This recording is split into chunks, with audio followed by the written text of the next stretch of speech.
Hello bellezas, welcome back to my channel, or if you are new here then just welcome. Hi, my name is Brenda. I do mostly paranormal videos here on this channel, so if that is something that you are interested in, please consider subscribing down below and turn on your post notifications so you do not miss when I post another video like this one. Now with all of that being said, let's go ahead and get right into today's video.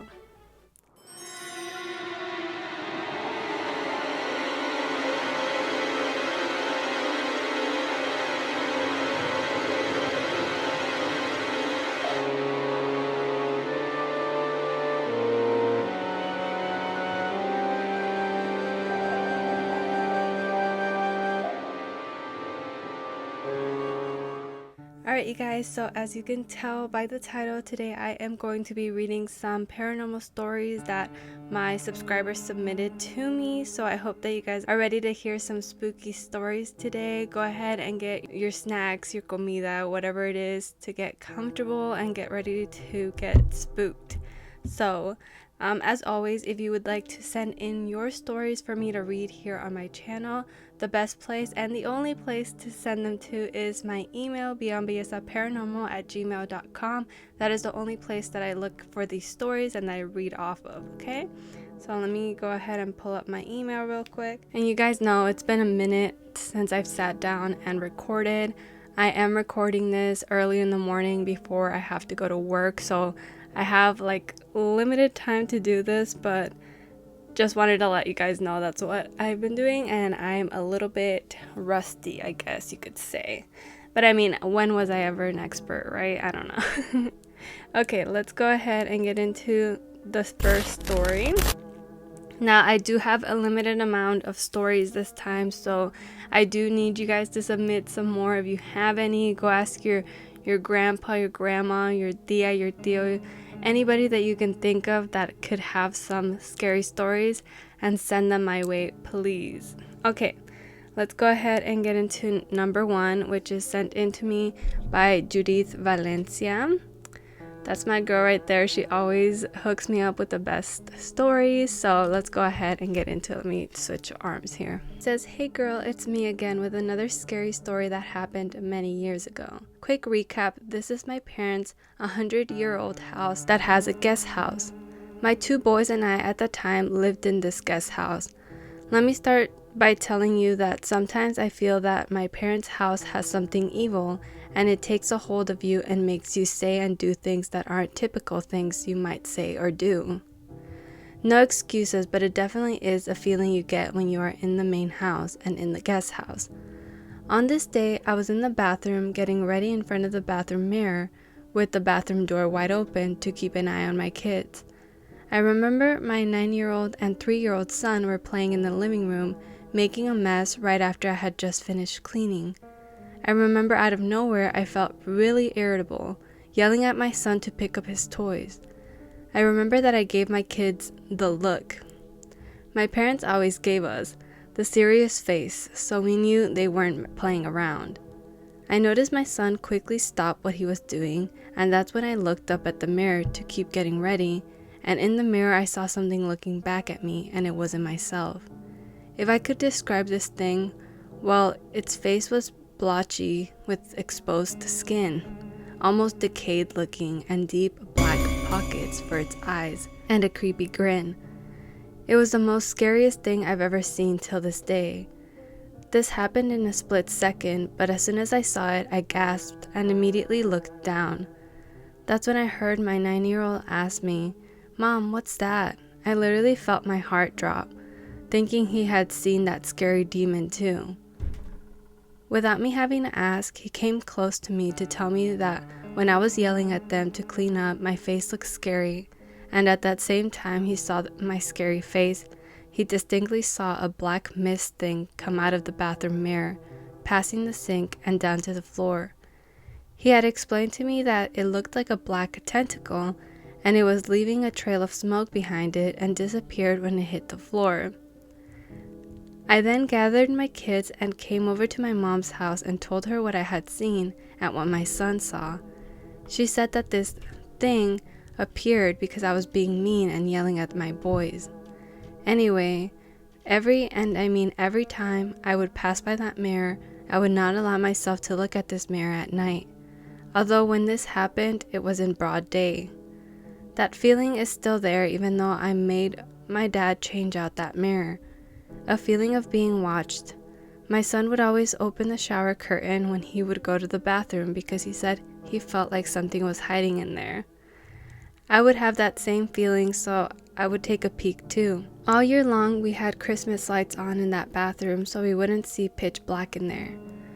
Well, Belleza, this is just another of the many more experiences we had in this house. Crazy, I know, but true. And my parents still live in this house. They haven't experienced the things my sisters and I have experienced. My dad hears things, but he always has a logical explanation for things. It drives me crazy when he does that. This happened many years ago, but till this day it gives me major goosebumps when I'm thinking about that image. I never want to see it again. It was traumatizing, and whenever I talk about it, it gives me chills that run through my entire body. Sometimes I'm hesitant about sending our experiences because my mom says we hear and see things because we watch scary stuff on TV, that we're giving these ghosts attention and permission to enter. My sisters and I can't help it. We love your channel and love hearing the experiences your subscribers have too. So until the next one. Thank you so much, Judy. That was such a crazy story. I can't even imagine seeing that. I think I would go into like a panic attack. And I don't completely agree with like watching stuff causing things to happen like that in like your real life, because as long as you're not the one actually inviting these things to make themselves known and you're not like seeking for it, you're just kind of going about your business, I feel like there's no reason that would happen. Because for me, I've been watching this kind of stuff for years and I've never had anything like that happen because of that. I think it all has to do with the place that you live in and what the history is behind it and what kind of tragedies happen there or anything like that, honestly. Or if somebody else who used to live there before had opened up a portal to something in that location, that's the only way I feel like it could actually happen. So anyway, thank you so much, Judith. That was story number 1. I hope you guys liked it because I really did. It was really creepy. Okay, now let's go ahead and get into story number 2. This one is sent in to me by Mimi's Vida. It says Mimic Demon. It says, "Hey Brenda, I just want to share with you something scary that happened to me in my room. Let me first say that my mom and I have my niece sleep at our place at night until she goes to school in the morning to help my sister since she works super early. The day it happened, I came home from work super tired, so I went straight to bed and my niece was there. She told me that her mom was staying late and that she would pick her up when she gets out. This happened Thursday night. Like I said, I was tired and fell asleep on my bed around 8 p.m. So around 2 a.m. I woke up because I had to go to the bathroom. Before I went to the bathroom, my niece was there and she got up all stiff and weird and never showed me her face. She opened the door to go to the bathroom and didn't turn on the lights. That was weird to me because she's scared of the dark. As she went to the bathroom, she closed the door behind her with the other hand, never showing me her face. Oh, I don't like where this is going. Okay, no problem, I'll overlook that. I waited about 10 minutes for her to finish. Okay, now I'm getting scared because as I go to the bathroom, we have a closet and I checked it because my niece liked to hide there and be on her phone. She wasn't there. Okay. I went to the bathroom and opened the door and no one was there. I was scared as fuck because I clearly saw her get up from bed. That thing was lying next to me while I was sleeping. Next morning, I asked my sister what time picked up my niece. She said 9 p.m. Thursday.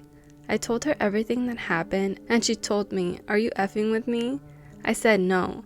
She said, "I don't know who was in her bed, but it wasn't my daughter."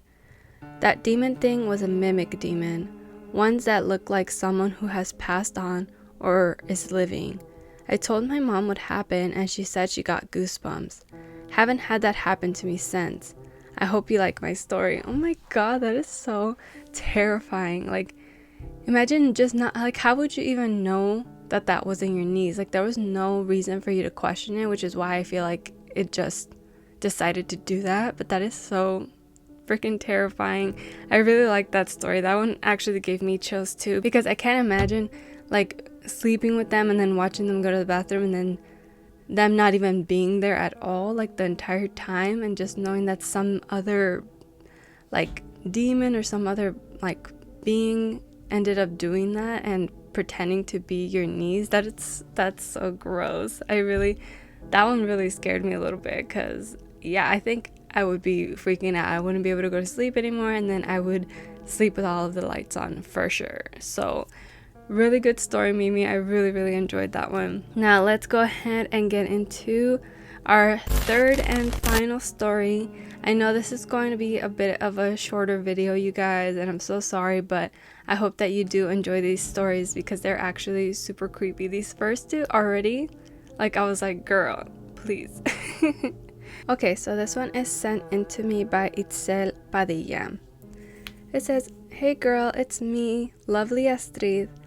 I recently sent the girl in the white story, and I know I didn't say much details or any stories, so I'm gonna tell you some. The first one she has is, my childhood house is very haunted, well, at least for me. I always remember seeing all kinds of weird things. Okay, let's get to the point. One time I was between my mom and dad. As I told you before, I saw this grudge figure. I was like 5. I hid under the blanket, which she lifted and peeked at me with her scary face. Then I remember this heavy feeling on my chest, then passing out. It would happen often until I moved to my second house." I don't like that. "In my second house, this grudge girl would actually stay far away, but I could still see her from a distance. She loves the bathroom. When I would take showers, she would usually stomp her legs for me to get my attention, but once she was very close to the shower curtains, I would say a fast prayer and it would keep her out of the room I was in, but not for long. I could still see her from a distance." Ew, I don't like that. That's so creepy. Alright, and then her third one, it's her most recent experience. It said, "This is happening currently, but I'm not scared. This spring break, I went to California with my boyfriend's family. I passed out on the living room couch with my boyfriend on another couch across from me. My dream was mad weird, but just wait. My dream was like just me in this black room with stairs. I would run around this room and it was kind of like a maze. By the end of the dream, I was confronted by her and I woke up quick. I immediately got up and looked at all the windows. There she was in front of me. I said my prayer, but it didn't work. So in my mind, I said my dead loved ones' names, and she was gone. I do see her, but it's like she's scared of me now, because she just tries to hide. It's like my loved ones are protecting me. I hope you like this story. I have more that don't involve the grudge girl. Giving you a bunch of love, Astrid B." Oh my god, girl. I remember you sending this to me about how you know that you're going to keep seeing her in the future, and that's super terrifying. And as I said, I cannot imagine knowing that there is some kind of entity following you around and haunting you, especially when she's even in your dreams and you go from dreaming about it to waking up and then actually having her still actually be there. And that is super scary to me, especially because she looks like the grudge. Like, why does she have to look like that? Like, why can't it be some like normal looking person, or why can't she like leave at all? And it doesn't make sense that that she still somehow can be by you, but she goes away if you say a prayer. It's like maybe you need like some kind of cleansing to get like her detached from you or something, unless she's not really doing any harm to you and you don't really mind it. I feel like the biggest thing that's going on here is that she's scaring you and that you have to constantly see her in like the most random places, and her stomping her feet outside of like the bathroom while you're taking a shower. I like had that image in my head. Like I just thought about it in my head and I was like, oh my god, I would pass out. I wouldn't even want to be in the shower by myself or anything. I'd be like, I need somebody to like stand outside of the door while I shower because this is scary as hell. But thank you so much, Astrid. That was a really good story, and I would love to hear more that you have, even if they're not about this like grudge girl. There's still super scary. But yeah guys, that is going to be the last story from me. But before I do end today's video, the comment shout out goes to this person right here. Thank you so much for leaving a nice comment. As always, I really do appreciate it, and it really does make my day. And if you want to be the next comment shout out, all you have to do is leave me a nice comment below, and that's it. And just one more thing, I do have my memberships going, so if you guys want to join my memberships, you get an extra video a month, extra perks like a special badge next to your name to let everybody know that you're a member of my channel, and you get to use custom emojis for when I go on live streams or when you comment on my channel, and a lot more things like that. You get to participate in polls for next subjects that come up in my videos, and all you have to do is click that join button below, and you pay about $5 a month to join, and that's it. So if you guys are interested, just so you guys know that I do have those memberships open. But other than that, thank you guys so much for watching and making it all the way to the end of the video. I love you guys so much. Don't forget to stay safe and be kind. Bye bye.